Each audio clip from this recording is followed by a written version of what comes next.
Two Charlotte neighborhoods, 5 minutes apart, but the cost can reach over $1 million of a difference. Today, I'm breaking down SouthPark versus Myers Park and showing you exactly which one fits your budget, your lifestyle, and your stage of life.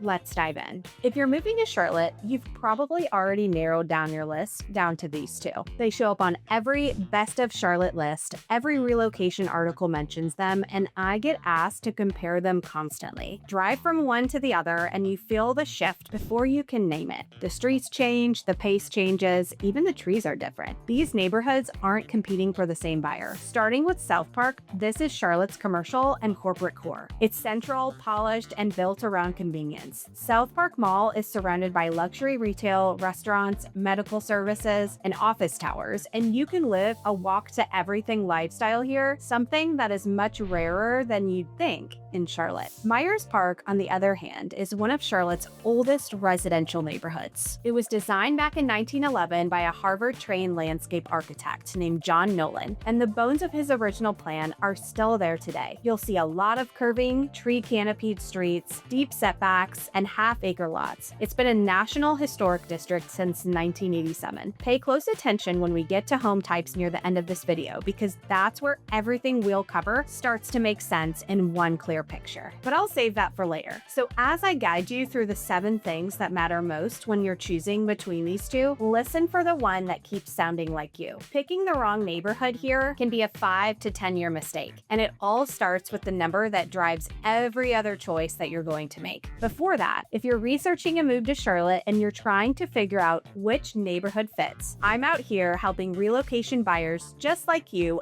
every week. You can find my contact info in the description below. All right, now let's get back to it. So SouthPark has a wider entry point. You can get into a condo or townhome starting in the mid 400s to the low 500s. A typical single family home runs in the 600s to 800s, and the luxury end stretches well above 1 million. This neighborhood has a wide mix of homes, which means a wider price ladder, which means more buyers can find a way in. Myers Park is a different conversation. The floor for an established home here starts around $900K to $1 million for something smaller and renovated. Way different from SouthPark already. The heart of the market runs from the low 1 millions to comfortably above 2 million. And if you want a large lot with real square footage, you're looking at the $2 million to $5 million range. The occasional landmark estate even goes well past that. So if your budget is under 1.5 million, SouthPark gives you more options. If you're at $2 million and up, Myers Park opens up in a way that SouthPark doesn't. There's something you should consider though. As an investment, Myers Park has been pulling ahead. The luxury appreciation data heading into 2026 estimates Myers Park around 17.5% year over year, compared to SouthPark closer to 9.8%. Over a 10-year window, Myers Park values have appreciated more than 135%, which is a real asset. But price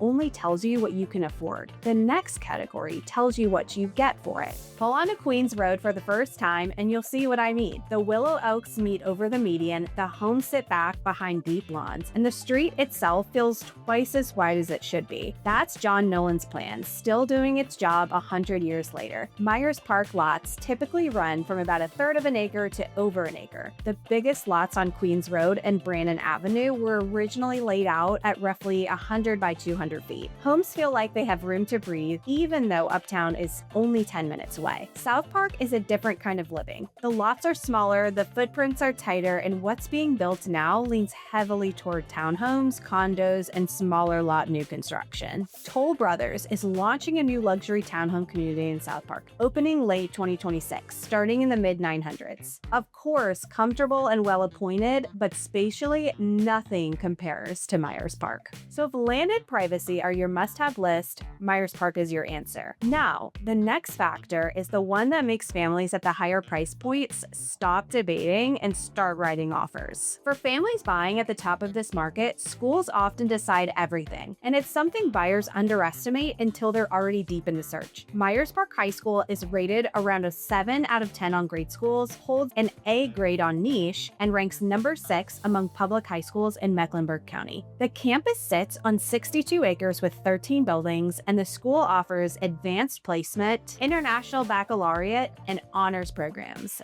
That zone drives real demand, and and you can see it show up in home values throughout the neighborhoods. Now, in private school, the picture is a little bit different. Providence Day, Charlotte Country Day, and Charlotte Christian are the three big private options that most buyers in this range are looking at. SouthPark sits slightly closer to both Providence Day and Charlotte Country Day. From there, you're looking at roughly 5 to 12 minutes. From Myers Park, you're looking at roughly 12 to 15 minutes, so both are accessible. But if Charlotte Country Day is your top choice, SouthPark is the more convenient address. By the way, I'll come back to the commute factor later, and it's going to add a whole new layer to how you weigh these school drive times. But let's go over the other factors first. So public schools go to Myers Park, and private school access is roughly equal with a small edge to SouthPark for the two most well-known campuses. But before any of that matters, you have to think about what your daily routine looks like. And that's where these two places separate. Restaurants and daily lifestyle. Walk into Selwyn Avenue Pub on a Friday night and you'll see that the patio is full. Half the tables are people who walked over from just a few streets away, and the bartender knows them by name. That's the Myers Park food scene in one snapshot, and it's the thing SouthPark can't replicate. The Charlotte Observer ran a feature in March of 2026 just on eating and drinking in Myers Park, which tells you something about the identity of the neighborhood. You have Laurel Market for morning coffee, Reed's Fine Foods on Selwyn for breakfast through dinner, and Sala and Stagioni, an Italian restaurant in a 100-year-old villa. You have Rada on Selwyn, the closest Charlotte gets to a West Village restaurant experience. Providence Road Sundries, the longtime neighborhood diner, Pasta and Provisions, open since 1992, and Selwyn Avenue Pub, open since 1990. These are spots where you become a regular. SouthPark's restaurant scene is also excellent, but there's a different feel. The energy is more polished and destination-driven, built around the commercial areas of Sharon Road, Morrison Boulevard, and Phillips Place. You'll find Steak 48, Del Frisco's, Restoration Hardware Rooftop, Brick Tops, Village Tavern, Cafe Monte, and 131 Main, some of the best spots in the city. But these are restaurants that you drive to, not restaurants that you walk to from your front door. Beyond food, SouthPark is built around the mall, one of the Southeast's top luxury retail destinations, around Nordstrom and Neiman Marcus, surrounded by shops, fitness studios, coffee spots, and medical services. It's one of the most convenient places to live in Charlotte if you value having everything within reach. Myers Park's lifestyle is built around the neighborhood itself, with morning walks through Freedom Park, coffee at Laurel Market, and running into people you know. It's that old money Charlotte, but with real energy. So Myers Park wins on dining character, but SouthPark wins on shops and amenities just steps from your front door. That walkable, neighborhood-first feel in Myers Park leads right into the next category, and the contrast with SouthPark is huge. The streets in Myers Park are the amenity. That's the part that newcomers don't understand until they spend a Saturday morning there. The neighborhood borders Freedom Park, a 98-acre green space with sports fields, a lake, a playground, and an amphitheater. And Freedom Park connects right to the little Sugar Creek Greenway, a paved trail that runs over 16 miles from NODA all the way to the South Carolina state line. Edge Hill Park sits inside the neighborhood with tennis courts and walking trails. The streets themselves are some of the best walking streets in Charlotte, simply because they're wide, shaded, and quiet. SouthPark's walkability is there, but it's commercial. You can walk from a residential building to the mall, to restaurants on Morrison Boulevard, to shops at Piedmont Row. Within certain pockets like Phillips Place and Piedmont Row, the walkability is good, but the residential neighborhoods and the commercial core are still separated by wide arterials, and the neighborhood is trying to solve this. There's an active $250 million public-private project called SouthPark Forward 2035, with more than 60 plans aimed at fixing this, with new parks, sidewalks, bikeways, and a neighborhood shuttle. By 2035, this is going to look a lot different, but it's still a work in progress. If you're walking for parks and greenways, Myers Park is your neighborhood. If you're walking for shops and convenience, SouthPark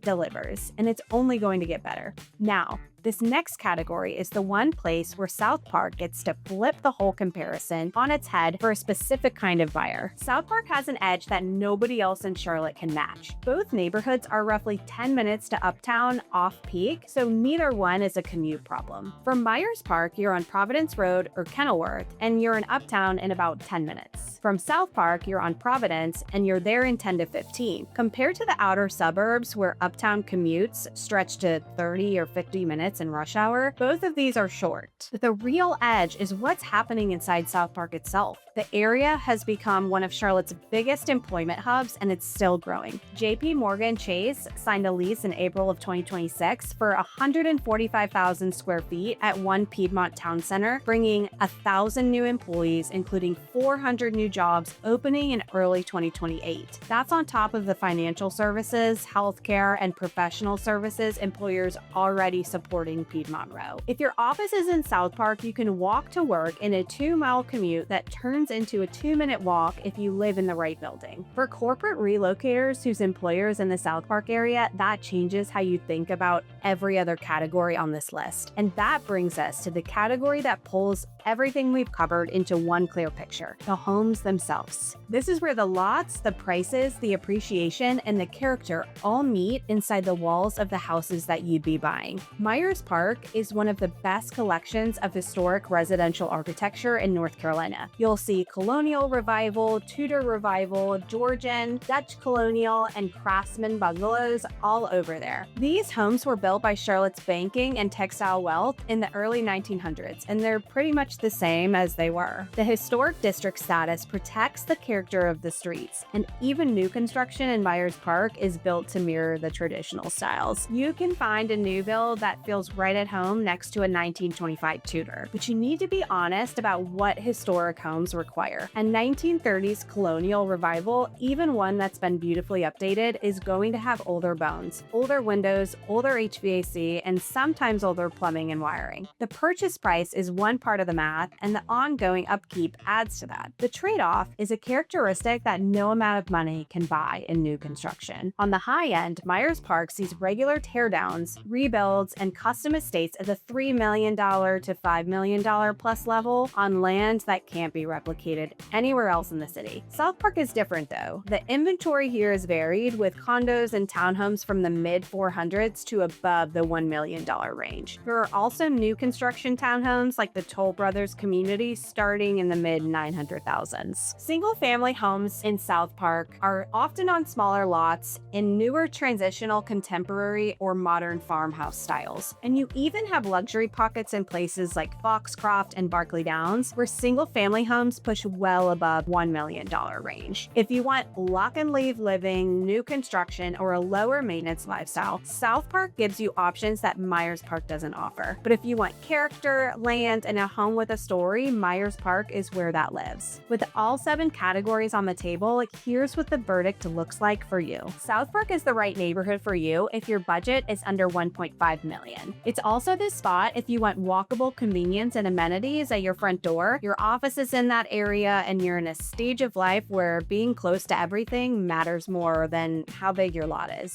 Myers Park, on the other hand, is the right neighborhood for you if your budget is $2 million and up. You want land and privacy, the school zone is part of why you're buying, and you're putting down roots for the long haul. Both of these neighborhoods are exceptional, so there is no wrong answer here, but there's a right answer for you specifically, and now you have the framework to find it. The gap between SouthPark and Myers Park comes down to which version of Charlotte life matches the one that you're trying to build. If you want to go more in depth in each of these communities, I've been working in the Charlotte market since 2020, and I can help you find a home in the area that fits your lifestyle the most. Reach out through the email gracie.griffin@compass.com or text and call me at 314-520-7165. If you're thinking about a move to Charlotte and you want neighborhood deep dives, market updates, and honest comparisons like this one every single week, hit subscribe so the next video lands in your feed. Thank you so much for watching, and I'll see you in the next one.